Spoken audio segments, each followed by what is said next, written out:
Boa tarde a todos. Como o Manel disse, cabe-me a mim explorar os aspectos mais jurídicos relacionados com o regulamento eIDAS, e nomeadamente os serviços de confiança. E eu queria começar esta apresentação com alguns exemplos práticos que demonstram facilmente a importância dos serviços de confiança. Queria começar, portanto, com um caso que estou a acompanhar mais a nível pessoal, não tanto profissional, mas é difícil separar o advogado a nível pessoal. Trata-se de um acordo que um familiar meu está a celebrar e esse acordo envolve 18 partes. São todas pessoas singulares, 18 pessoas que estão a discutir um acordo. A própria discussão do acordo já é difícil, mas só a parte da assinatura é outro desafio. São 18 pessoas localizadas em sítios diferentes, com disponibilidades diferentes, portanto, assinar o acordo está a demorar mais ou menos o mesmo tempo que acordar no seu clausulado. Isto a nível pessoal, mas o mesmo se aplica no nível empresarial. Todas as empresas no seu dia-a-dia contratam serviços, prestadores de serviços. Eu trabalho mais na área de tecnologia, portanto, dou o exemplo de um software as a service, em que um prestador de serviços está localizado, por exemplo, em Itália. Assinar um contrato que não seja uma cláusula contratual geral e que simplesmente requer a sua subscrição, implica a assinatura do contrato, que se for feita de forma, digamos, tradicional, portanto, manuscrita, mais uma vez, coloca desafios. O mesmo se coloca caso se contrate um trabalhador, uma empresa inglesa quer contratar um trabalhador ou um prestador de serviços de pessoa singular em Portugal, mais uma vez, como é que ultrapassamos o problema de assinar o acordo de forma manuscrita? E é aqui que entram os serviços de confiança. Os serviços de confiança vêm, de certa maneira, resolver o problema, não é o regulamento eIDAS que resolve o problema, o regulamento eIDAS vem regular os serviços que digitalizam estes processos e que permitem tornar a nossa vida mais eficiente e fácil. E estes serviços têm, obviamente, de ter regulamentação, porque também trazem as suas dúvidas, as suas questões e os seus problemas técnicos. E o regulamento eIDAS é isso que faz. Estabelece um quadro legal a nível europeu, portanto, garante-se aqui uma interoperabilidade entre todos os Estados-membros, que a contratação, hoje em dia, dada a globalização, não é só nacional, envolve players de todos os mercados, e aqui falo só no âmbito europeu, porque o regulamento tem aplicação na União Europeia. Institui os serviços de confiança, em seguida iremos analisar quais são, e garante que estes serviços de confiança cumprem com os requisitos legais necessários para conferir a necessária segurança e confiabilidade associada aos mesmos.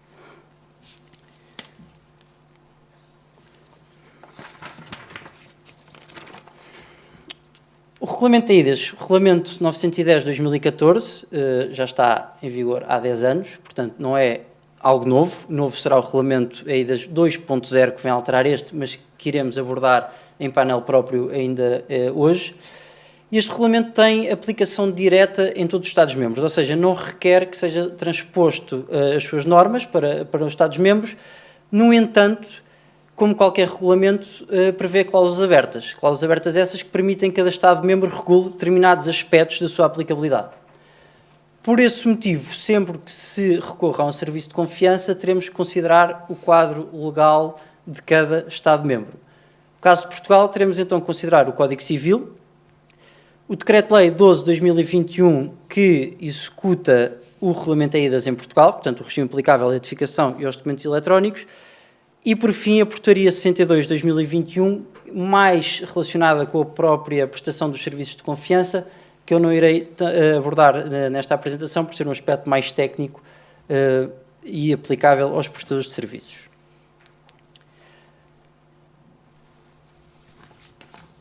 O que são, então, os serviços de confiança? Os serviços de confiança são, basicamente, serviços que envolvem a criação, verificação e validação destes 5 serviços que eu aqui indico. Assinaturas eletrónicas, que são os que, por regra, são conhecidos por todos e utilizados no dia-a-dia das empresas.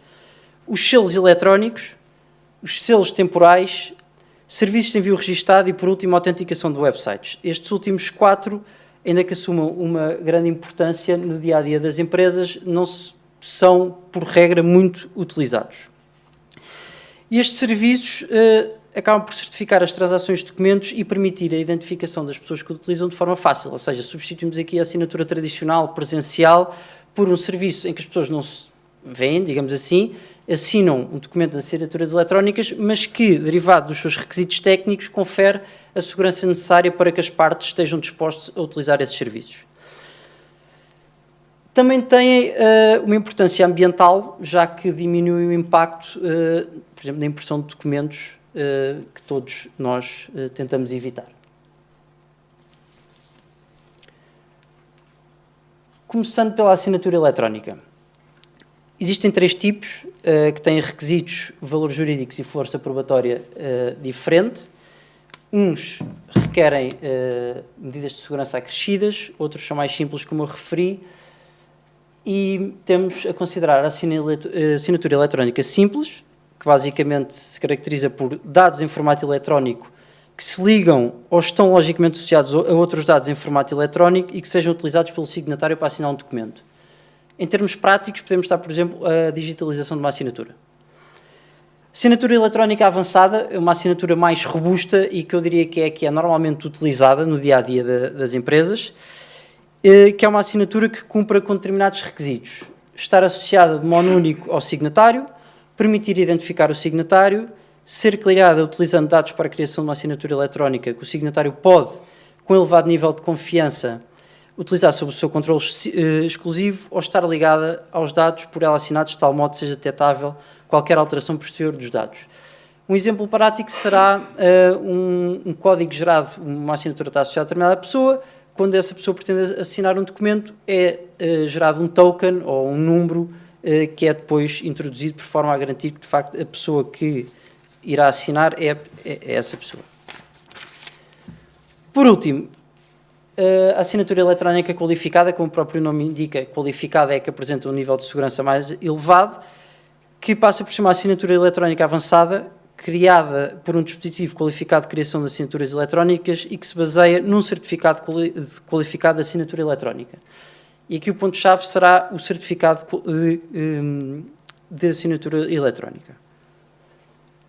É importante aqui referir que, e apesar de não ser muito utilizado, o cartão de cidadão hoje em dia já permite que um cidadão tenha acesso a um certificado de assinatura eletrónica, podendo utilizar este tipo de assinatura. Muitas vezes as pessoas não têm esse conhecimento e dizem não tenho capacidade para assinar um documento porque não tenho assinatura eletrónica, mas todos nós acabamos por ter, temos é que a ativar. Efeitos legais. As assinaturas eletrónicas resolvem o problema que eu referi inicialmente, mas também têm os seus problemas e as suas questões, nomeadamente da validade dessa assinatura, que tipo de documentos admitem a assinatura eletrónica, qual a assinatura eletrónica que eu devo utilizar consoante o documento que eu pretendo assinar e até, no ponto inicial, qual o valor de um documento eletrónico. Em primeiro lugar, estabelecer que o documento eletrónico é equiparado a um documento manuscrito. Existe um princípio geral de equiparação entre os documentos eletrónicos e os documentos em suporte físico, portanto não pode ser recusada, por exemplo, como prova em tribunal, num tribunal, um documento eletrónico por não ser manuscrito. Posto isto, o documento eletrónico satisfaz o requisito de forma escrita quando a lei assim o exija para a celebração de um determinado contrato. Um ponto prático que muitas vezes também é esquecido. Um documento eletrónico só é um documento eletrónico enquanto esteja no seu formato digital. Ou seja, se uma parte assina um documento com uma assinatura eletrónica qualificada, o imprime e assina para a contraparte que não tem uma assinatura desse tipo e o assina manuscritamente, a assinatura eletrónica qualificada não é válida porque já não temos um documento eletrónico. Parece um pouco óbvio, mas na prática muitas vezes é esquecido por quem utiliza este tipo de tecnologia. Qual é então a força probatória de uma assinatura eletrónica? Temos 3 tipos de assinatura, como eu referi, mas para este ponto é importante dividir em 2 tipos. A assinatura simples, de um lado, e com a avançada, e a assinatura eletrónica qualificada. Começando por esta última, é a única que equivale à assinatura manuscrita, ou seja, é a única que, salvo se as partes acordarem entre si através de um pacto probatório, que se um determinado documento tiver que assumir a forma escrita, irá substituir a assinatura autógrafa. Isto significa que quando uma assinatura eletrónica seja posta num documento, este cria a presunção que a pessoa que após a assinatura eletrónica qualificada é o titular desta ou é representante com poderes bastantes da pessoa coletiva em causa. Já irei abordar o ponto da representação da pessoa coletiva mais tarde. A assinatura eletrónica qualificada foi aposta com a intenção de assinar o documento e o documento não sofreu alterações a partir do momento que lhe foi aposta a assinatura.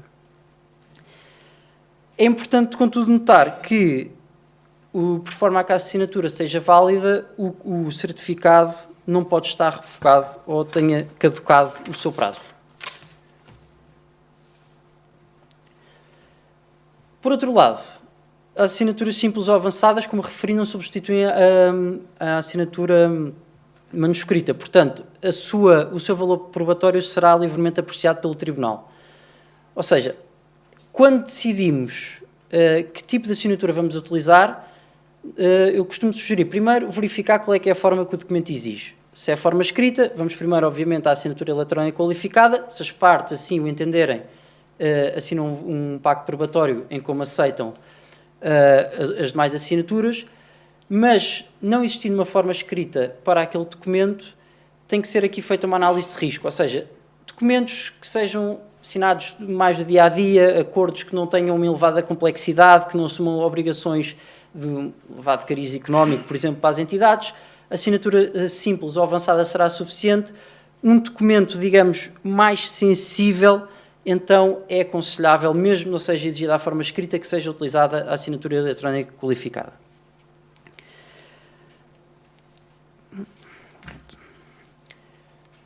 Outro ponto importante, existem documentos em que não pode ser utilizada nenhum tipo de assinatura eletrónica? Sim. Um documento que exige a forma de documento autêntico ou escritura pública, em que, portanto, as partes têm que estar presentes na sua assinatura, não admite, obviamente, que seja utilizada uma assinatura eletrónica. No entanto, e queria só fazer esta ressalva, e não vou abordar em grande detalhe, porque é um regime transitório, temporário, aliás, que irá deixar de estar em vigor em abril de 2024, e que foi imposto durante o período de pandemia, através do Decreto-Lei 126 de 2001, que permitia a celebração de alguns atos notariais através de videoconferência. E nesse caso, obviamente, se o ato notarial era feito através de videoconferência, consequentemente o documento também seria assinado de forma eletrónica. No entanto, e a informação que temos até agora, este regime só irá estar em vigor até abril de 2024, portanto não será muito relevante para o período, restam basicamente 2 meses para o que possam utilizar. Por último, assinatura em representação de uma pessoa coletiva. A assinatura eletrónica está associada a uma pessoa, essa pessoa assina em nome próprio, obviamente, mas por regra, nas interações entre empresas, a pessoa tem que ter poderes para que se possa obrigar a empresa. É possível que o certificado qualificado confira ou autentique que essa pessoa tem poderes para representar uma determinada pessoa coletiva. No entanto, também existe um sistema criado pelo governo português, que é o sistema de certificação de atributos profissional, que permite a qualquer pessoa que, através do seu certificado qualificado, por exemplo, o que todos nós temos com o cartão de cidadão, registar-se e, nesse sentido, atribuir a si próprio a qualidade de gerente de uma sociedade, obviamente, demonstrando que tem esses poderes, nomeadamente através da certidão da empresa. Conforme referi, a assinatura eletrónica é o serviço de confiança que é mais utilizado, mas não é o único. Temos também a considerar os selos eletrónicos. Em termos muito simples, o que é o selo eletrónico? É o carimbo da empresa, ou o selo branco. Mas não podemos pôr um selo branco num documento, por exemplo, uma fatura eletrónica. Mas é importante demonstrar que essa fatura eletrónica foi de facto emitida por uma determinada entidade, mais numa altura em que os ciberataques, os phishings, todo o tipo de cibercrimes que existem hoje em dia cada vez são mais comuns. Este tipo de serviços permite a uma entidade que receba uma fatura ter a certeza que essa fatura foi emitida pela entidade que lhe prestou o serviço e não pagar, por exemplo, a uma entidade terceira que acedeu ao e-mail dessa entidade prestadora de serviço e simulou o envio de uma fatura que não é real. Importante distinguir o selo eletrónico da assinatura. O selo eletrónico não serve para assinar um documento, nem demonstra uma vontade em celebrar um contrato. Portanto, falamos aqui de um serviço de confiança que pode ser utilizado, como referi, em faturas ou, por exemplo, num documento que se pretenda testar que seja de uma determinada entidade. Falo, por exemplo, num contrato em que não é utilizada uma assinatura eletrónica qualificada, mas uma assinatura simples que tem anexos, mas pretende-se conferir uma presunção de integridade aos anexos. Podemos integrar o selo eletrónico num desses documentos, conferindo assim uma força mais forte. Tal como a assinatura eletrónica, o selo eletrónico também tem níveis diferentes de robustez. O selo simples, avançado ou qualificado, sendo que a sua qualificação irá também, como a assinatura, depender do cumprimento de determinados requisitos técnicos e complexidade.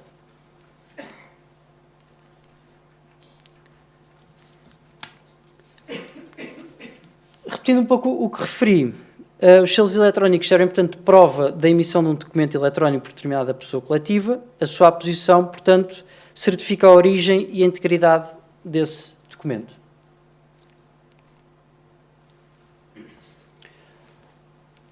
O selo temporal. Na prática, o selo temporal é muito parecido com o selo eletrónico, mas com efeitos mais limitados. Ou seja, tal como o nome indica, temporal, tempo. Este selo permite certificar a data e a hora em que um documento eletrónico foi assinado, contribuindo, portanto, para a garantia da sua integridade, autenticidade e autoria relativamente a um determinado momento no tempo. Mais uma vez, temos diferentes tipos de selos temporais. O selo temporal, em termos gerais, trata-se de dados em formato eletrónico que vinculam outros dados em formato eletrónico a uma hora específica, criando uma prova de que esses dados existiam no momento em que o selo lhe é posto. E temos também o selo temporal qualificado, que apresenta requisitos de confiabilidade acrescidos e que são vincular a data e a hora aos dados de forma a tornar resolvente impossível a alteração dos dados de forma não detectável, basear-se numa fonte horária precisa e ser assinado utilizando uma assinatura eletrónica avançada ou um selo eletrónico avançado do prestador qualificado de serviços de confiança.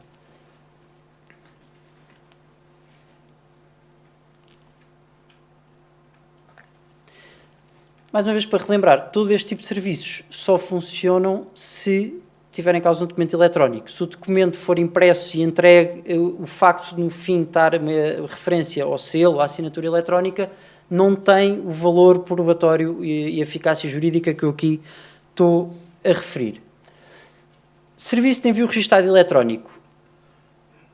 Fazendo aqui uma equiparação com o correio tradicional, aviso de recepção e correio registado, mas em eletrónico. Obviamente todos utilizamos o e-mail, o Outlook, tem o aviso de recepção, mas que não confere a mesma eficácia jurídica que o serviço de envio registado eletrónico tem. Temos então aqui um serviço que torna possível a transmissão de dados entre terceiros, por meios eletrónicos, e que fornece prova do tratamento dos dados transmitidos, nomeadamente a prova do envio e da recepção dos mesmos, e permite proteger os dados transferidos contra o risco de perda, roubo, dano ou alteração não autorizada. Portanto, mais uma vez aqui a preocupação da cibersegurança associada a estes serviços de confiança. É importante referir que os dados enviados e recebidos com a recorreção de serviço qualificado de envio registado beneficia da presunção legal de integridade dos dados, do envio dos dados pelo remetente identificado e da recepção pelo destinatário identificado, assim como da exatidão da data e hora de envio e recepção dos dados indicados pelo serviço qualificado de registro eletrónico. Por último, certificado de autenticação de sítio web.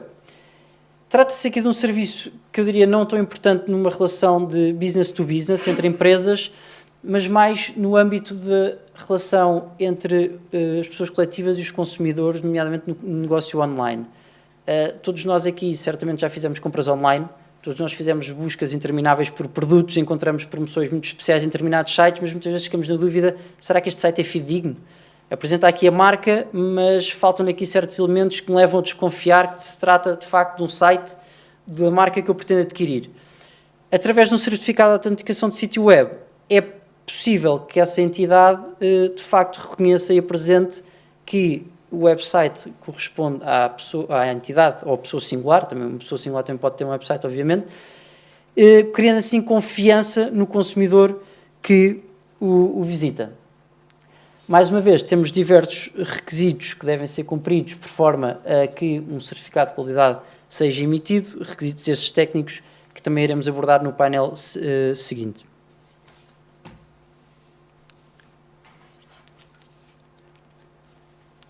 Por último, prestador de serviço de confiança, prestador qualificado de serviço de confiança. Acabam por ser o mesmo, a única diferença é que a referência a qualificado implica que é um prestador de serviços que está registado para prestar serviços serviços qualificados e não só, por exemplo, de assinatura avançada.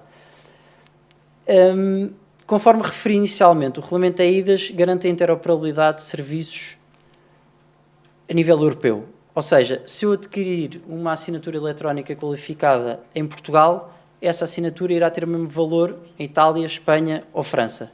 Assim como o prestador de serviços que está registado na lista de confiança em Portugal, temos aqui o exemplo da Digital Sign e a indicação dos serviços que presta, também pode prestar serviços nos demais Estados-membros. Ou seja, garantido-se aqui, portanto, a interoperabilidade que eu referi, que muitas vezes, e há pouco em conversa falávamos dos limites que existem no âmbito da legislação nacional e dos requisitos que a legislação nacional muitas vezes coloca para além e erradamente do que vem previsto no regulamento, mas na teoria os requisitos deveriam ser o mesmo, por forma a possibilitar que seja utilizada uma assinatura eletrónica em Portugal com prestador de serviços localizado em Itália e não haver entraves à assinatura de nenhum documento.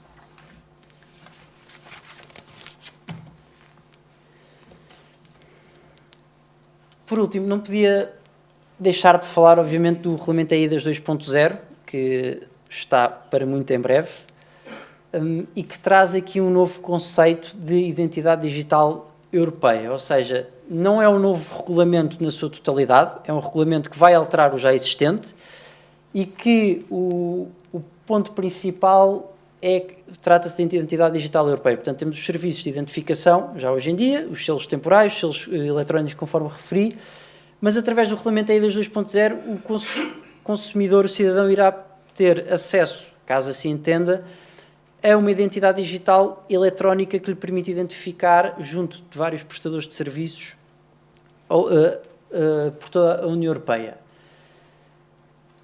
Falando a nível nacional, temos o cartão de cidadão, que já é bastante evoluído, já permite que nos identifiquemos junto tanto da autoridade pública como de alguns prestadores de serviços. É necessário ter o leitor do cartão, mas se entregarmos o nosso cartão a um prestador de serviços, for inserido através do código, esse prestador pode recolher alguns dados pessoais com um elevado nível de garantia que correspondem à pessoa que está a entregar. Também temos carteiras digitais, eu acho que toda a gente aqui tem um smartphone, grande parte já certamente utilizamos a carteira digital sempre para fazer pagamentos ou só para utilizar um boarding pass, mas não é uma identidade digital, é limitado no que podemos utilizar. E esta nova carteira vai possibilitar que, de facto, o cidadão tenha a capacidade de definir quais os dados é que pode entregar ou quer entregar a um prestador de serviços. Em vez de termos uma conta de Netflix, de Gmail, da Amazon, podemos ter só a nossa identidade, registarmos, por exemplo, junto da Amazon, em vez de estarmos a preencher diversos campos, selecionamos os dados pessoais que pretendemos entregar e esses dados pessoais são transmitidos. Isto também apresenta uma mais-valia do lado do comerciante. Porquê? O comerciante está sujeito a diversa legislação e foco-me aqui no Regulamento Geral da Proteção de Dados, por exemplo, e a legislação também em termos de consumo. Proteção de dados tem que garantir o princípio da minimização, ou seja, só deve recolher os dados que sejam necessários estritamente para a prestação do serviço que esteja em causa. E esses dados têm que ser verídicos. Muitas vezes é necessário, por exemplo, o NIF ou verificar a idade da pessoa. A idade é um exemplo mais simples. Verificar a idade de uma pessoa que se está a registrar uma conta. Tem que ser um maior de idade. Muitas vezes solicita-se a cópia do cartão de cidadão. Isso implica a recolha de dados supérfluos, não são necessários, consubstanciam um risco para a entidade que está a recolher. Ou se não for solicitada a recolha do cartão de cidadão, temos que implementar medidas de segurança para garantir que a pessoa que se está a registrar de facto é o maior de idade. Através da identidade digital, irá permitir que só aquele dado seja recolhido e que, a partir desse mecanismo, o prestador de serviços garante, de facto, que aquela pessoa é maior de idade, sem que tenha que recolher todos os outros dados. Portanto, é de facto aqui uma novidade que, tanto do ponto de vista do prestador de serviços como do cidadão, traz enormes vantagens. Resta saber o texto que será aprovado e o impacto que terá. Fico disponível para quaisquer questões que tenham. Muito obrigado.